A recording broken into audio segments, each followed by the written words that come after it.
You need to start caring less about your day if you want to get more out of your day. I know this sounds weird, but let me explain. Let's imagine a day that started off wrong, meaning you woke up, you reach for your phone immediately or within a couple of minutes. You fall into the trap of doom scrolling, even though you said to yourself that you're just going to check messages, and you spend 5, 10, 15, 20 minutes doom scrolling. Then that leads you to not engage and fail to engage in the healthy and constructive habits that you would otherwise like to do to start the day off on a healthy, constructive, and positive note. Then failing to engage in those habits leads you to procrastinate on other, maybe more challenging tasks, which leads to more procrastination, and overall you both think and feel like this is going to be a wasted day, or you think and feel that it's already a wasted day. Now, I know for a fact that every single person watching this or listening to this is familiar with this type of experience. And if you've been feeling stuck in life, one of the main reasons is that you have too many of days like this. Now I want to help you how to manage this day that feels like it's already wasted. How to manage that experience, this feeling, this sensation, this thought pattern in order to reclaim that day, to make the most out of it so that you get unstuck, so that you don't continue the cycle of having too many of days like this. Now, I said at the beginning you need to start caring less about your day. Another way to put it is you need to practice short-term indifference. Short-term indifference to how your day is going. Again, might be counterintuitive, and especially for those who've been listening to me for a while or have been reading me for a while. So let me just set the stage so that this makes sense. Long-term thinking, looking at the big picture, we want to deeply care about how our life is going. We want to deeply care about the trajectory of our lives. In these 6 years of me writing and creating content, one of the main missions has always been to convince people that their life matters and what they do with their life matters. So once again, of course, big picture, long-term thinking, we want to deeply care about where our life is heading, where we are heading, what's the trajectory of our life looking like, and of course, one of my favorite words, momentum. We want to care about the momentum of our lives. However, short-term, sometimes we need to utilize the tool of indifference. Why? Because many of you create this immense pressure on every single aspect of your journey.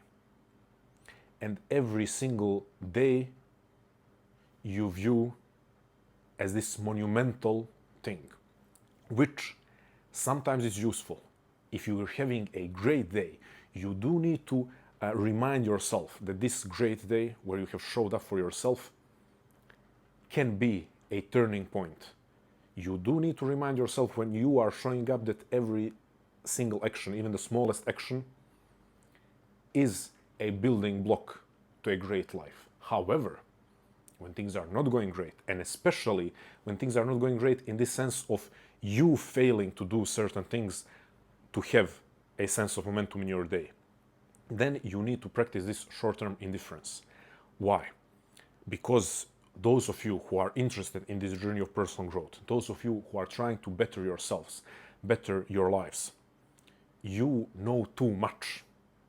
To put it simply, you know too much about what makes a good day and a good life. You know too much to the point where every single quote-unquote mistake that you make in your day weighs far too heavily on you. And what does that produce? Self-criticism, self-shame.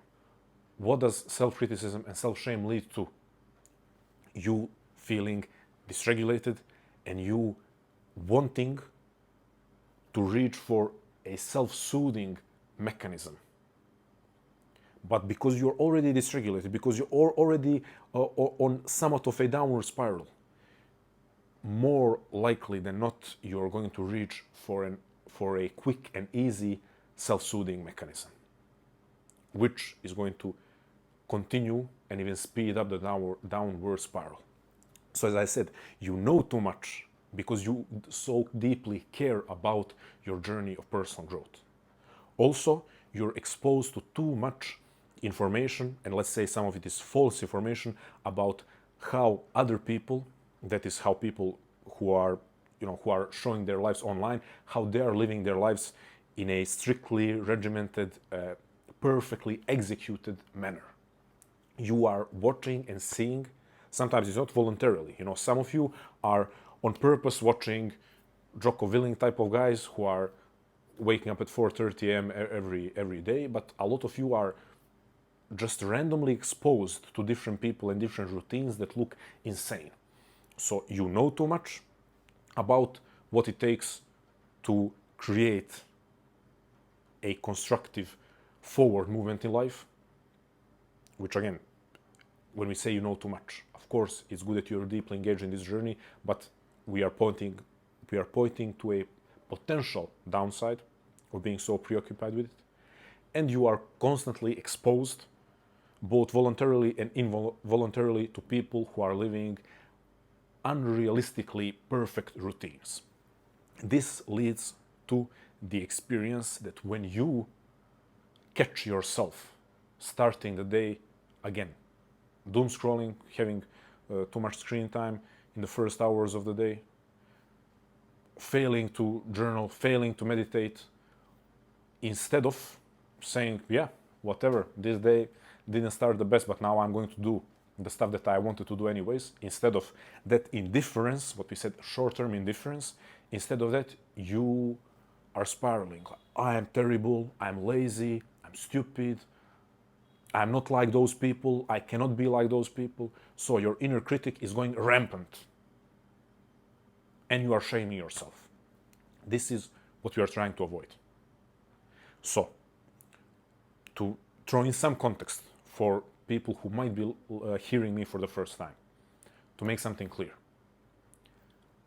I have been advocating for 6 years at this point that one of the highest leverage things that you can do to improve the quality of your life is to spend first hour of the day without any external inputs, meaning no, of course, no doom scrolling, but also even no podcasts, no receiving of other people's thoughts and informations, as extreme as it might sound. Now, I said an hour. That would be again potentially the most life-changing thing that you could do. But when I work with people, I say, okay, let's start with 15 minutes. Let's start with 20 minutes. So I don't want to impose on you something that seems too demanding, and then you think, okay, I can never meet the standards of what is needed to change my life for the better. I'm giving this as a context to say that a lot of what I'm doing revolves around making more out of your day by engaging in healthy and constructive habits and by practicing discipline and consistency. Again, that's what I'm about. However, we are not machines. And I always had this issue with people who are saying, okay, here is the routine. Okay, here is the framework. Okay, here is the program. And then they expect you to execute it perfectly. I've seen that, often with personal trainers who are on this hyper-rational side. I'm not saying all personal trainers, far from it, but personal trainers who are on this hyper-rational side, they give you the program and they're like, okay, you're supposed to execute perfectly. They're not taking into account the ups and downs and the detours of the human experience. So, I want to bring that into the conversation of having a healthy, constructive, and productive day. Yes, we want to start the day without screen time. Yes, we want to take a walk out in the sun, if there is any sun. We want to take a walk anyway. Yes, we want to journal. Yes, we want to meditate. Yes, we want to engage in a deep focused block of work. Yes, we want to engage in our creative tasks. Yes, to all of that. Yes, we want to exercise. We want to engage in physical exercise. All of that is true. But if we don't acknowledge that All people will have days when they fail to do these things. If we don't acknowledge that, then we are treating ourselves as machines. And if you fail to be a machine, you should be ashamed of yourself. Ashamed of yourself. That's the narrative. That is a narrative that is not explicitly communicated to you, but it is the narrative that we can experience on a deep level. Here are the things that you're supposed to do, and if you don't do them, you are a failure. But you're not. And I'm here to explain that you're not. However, I don't want to do it in a coddling way, like tapping you on your shoulder and saying, yeah, it's okay, just waste your days. I'm not that type of support either. I want to tell you, practice this short-term indifference where when the day has started off on a wrong note, realize that it is just one day and the day is not even over yet. So you don't even have to look at the day as something insignificant, but you have to convince yourself that on this specific day, the start of your day was insignificant. Yeah. I scrolled. Yeah, I didn't meditate. Yeah, I did all the wrong stuff at the start of my day. Yeah, so what? I'm now going to go and do the stuff that I wanted initially to do with the time that I have left in my day. And I'm going to continue the day not taking into account how it started. Now, is there something that we have to acknowledge? The overstimulation. We have to acknowledge that if you have overstimulated yourself with cheap dopaminergic behavior like doom scrolling, maybe you engaged in consuming some substances, or maybe watching adult content, especially problem with men, we have to acknowledge that your capacity, your cognitive capacity, is not going to be as good as you would want it to be. But that still doesn't prevent you from doing a lot with your day. A lot. But it all starts with this short-term indifference, where you have the ability to say to yourself, yeah, my journey is going to be measured in decades. What am I going to now shame myself? I'm going to shame myself for wasting 2 or 3 hours? Really? That's what I'm going to do. Now, you know why you waste 2 or 3 hours, and then again 2 or 3 hours, and then tomorrow 2 or 3 hours, and then it builds up to having wasted thousands of hours. Precisely because you never take the time to pause and say, this time that I wasted up to this point, screw it. I'm going to use my time better. So much of this is about shame. Because if you say, yeah, I wasted 2 or 3 hours, I'm not going to shame myself, I don't want to continue engaging in this behavior. But one of the ways that will help me to not continue engaging in this behavior is to not shame myself. Because I shame myself, then I need something to protect me from this shame. And what is going to protect me from this shame is going to be, more likely than not, as I said, is going to be unhealthy self-soothing. Why unhealthy self-soothing? Because it's the most accessible self-soothing. And I hope you understand the vicious cycle that we are in. So you having wasted a couple of hours of your day, that's not the real problem. The real problem is that you make that into a cycle by deeply shaming yourself. So this is my challenge to you. My challenge to you is to say, screw it. I don't want to curse. I don't know how YouTube treats that. You can use any phrase that you want. I don't really use the phrase screw it, but whatever. You say, screw it.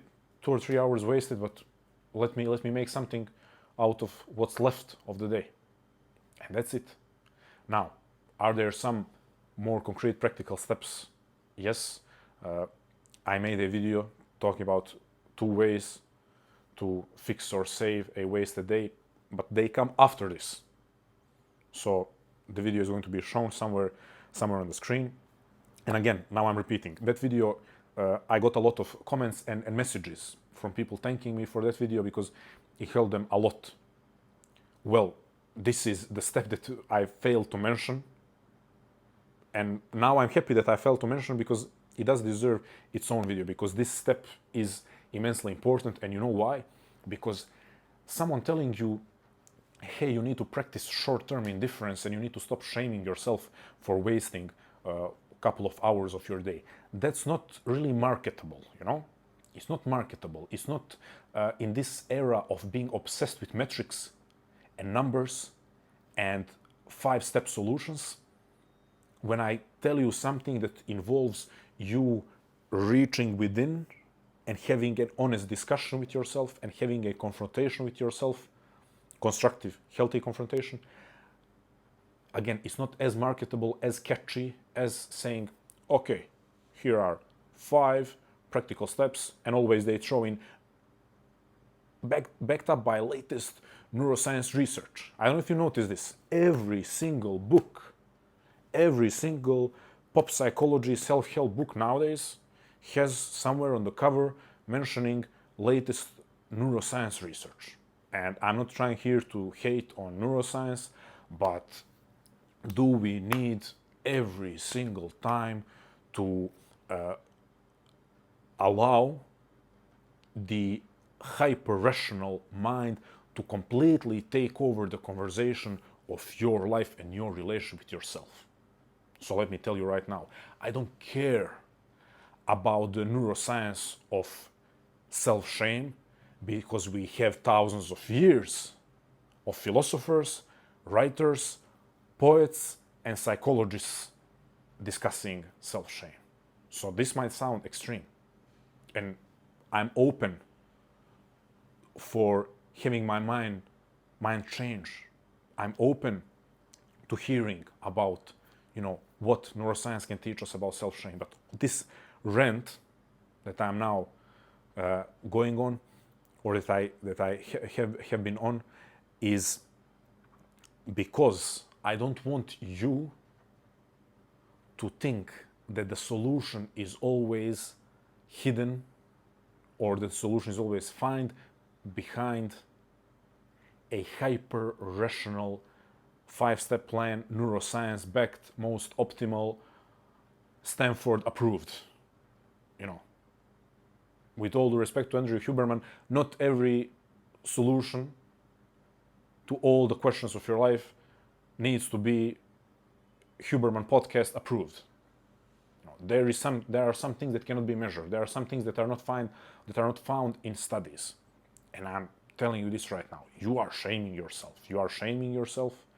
No study has been done on the fact that you are exposed to David Goggins of the world and Andrew Hubermans of the world. Yes, again, not his fault. He's not trying to shame you. But because you are exposed to 1001 thing that you need to do in the first 2 hours of the day to set your circadian rhythm properly and open all of the chakras in your body and elevate to the godlike status by doing the most comprehensive routine ever imaginable, because you're constantly exposed to that type of information, you are shaming yourself when you have a failure to start the day on a strong note. To wrap this up, to not continue ranting and maybe offending neuroscience folks who are watching my videos, and to avoid people thinking that I'm hating on science or on Andrew Huberman or anyone else who is promoting scientific information that I appreciate very much.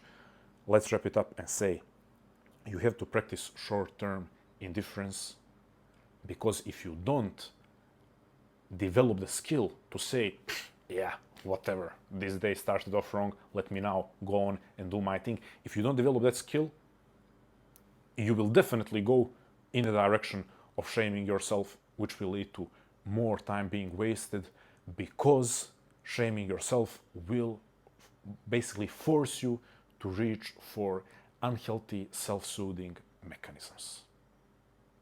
We will talk more about this, because this is a topic that everyone is interested in. Maybe the next step in this discussion is to talk about healthy ways of self-soothing and self-regulating, so that when you do unfortunately engage in self-shame, you don't reach for those most easily accessible but unhealthy ways of self-soothing, but you reach for healthy ways of self-regulation and self-soothing. So we could say that that's the next step of this conversation. For now, I hope that you start practicing some short-term indifference and allowing yourself to still continue with your day even after wasting a couple of hours. There is nothing to be ashamed of. Thank you.